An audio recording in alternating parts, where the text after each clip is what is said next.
Hello everyone. So the question that we have over here is a cistern can be filled by two pipes in 35 minutes and 40 minutes respectively. Another pipe can empty the cistern in 20 minutes. Initially, the first two pipes are opened. After 5 minutes, the third one is also opened.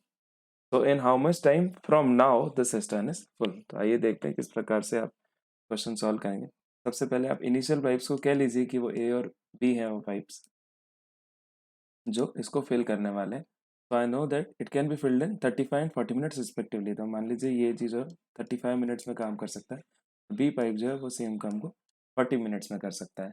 Another pipe आप मान लीजिए उस pipe का नाम सी जो है can empty the system in 20 minutes. अब इसको मैं माइनस से डिनोट करूँ क्योंकि इसका वर्क जो है हमारे यहाँ नेगेटिव होने वाला है. तो आई नो कि वो जो है वो 20 मिनट्स में उसको एम्प्टी कर सकता है.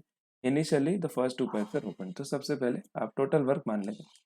आप टोटल वर्क जो है you will take it to be the LCM of all these, that is 40 and 35 का आपका LCM जो आने वाला है 578 is nothing but 56 and 5 280. आपने LCM जो है इसका टोटल वर्क जो आपने अज्यूम कर लिया.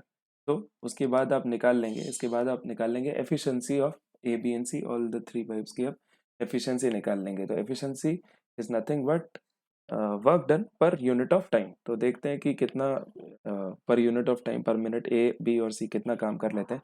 तो total work I have air is 280 और उसको 35 मिनट्स अगर ए को लग रहे हैं तो उसकी एफिशिएंसी कितनी हो जाएगी 280/35 which is nothing but 8. Right. B की आप सिमिलरली एफिशिएंसी जब कैलकुलेट कर लेंगे 280/40 आपकी यहाँ पे 7 इसकी एफिशिएंसी आने वाली है.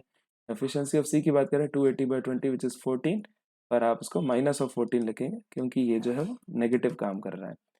तो लेट अस सी कि क्या जो होने वाला है. आफ्टर सबसे पहले इनिशियली अनदर पाइप जो है वो 20 मिनट्स में कर सकते हैं. यहाँ तक हम लोगों ने क्वेश्चन सॉल्व कर लिया. Initially the first two pipes are open. A और बी जो इनिशियल पाइप्स हैं इन दोनों को ओपन किया जाता है. तो इन दोनों की कंबाइंड एफिशिएंसी की बात करूँ तो 1 मिनट में ए और बी जो है 1 मिनट में 8 और 7 दैट इज 15 काम करते हैं 1 मिनट में. दैट मीन्स इन 5 मिनट्स ये लोग कितना काम कर लेंगे 75. ये 75 जो है ये लोग काम करेंगे. राइट. 75 जो है इन्होंने काम खत्म कर लिया.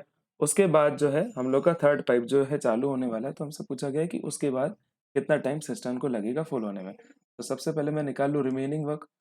तो रिमेनिंग वर्क की बात करें 280 का जो टोटल वर्क था उसमें से 75 हो चुका है. दैट मीन्स रिमेनिंग वर्क जो है आपका 205 है. लेकिन अब जो है वो थर्ड वाला पाइप भी ओपन है. तो ए और बी और सी की एक मिनट की एफिशिएंसी की बात करें तो ए और बी की मुझे पता है 15 है. लेकिन सी जो है उसको -14 के रेट से खाली कर रहा है.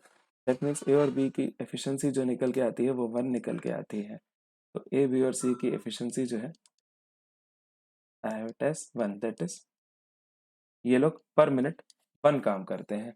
तो अगर टोटल 205 काम करवाना है और पर मिनट जो है वो 1 काम होता है दैट मीन्स टोटल टाइम जो लगेगा 205 मिनट्स वहाँ से आपको और लगने वाले. तो इनिशियली आपको जो है वो 5 मिनट लिए थे और उसके बाद जो है 205 मिनट और लगे. एक क्वेश्चन देखते हैं क्या पूछते हैं. And how much time from now यानी वो 5 मिनट्स के बाद उनको कितना टाइम लगता है सिस्टम को फुल होने में. तो the answer which is required is 205 minutes. So let us see the options that we have. So yes, I have option B as the right answer over here, which is 205 minutes.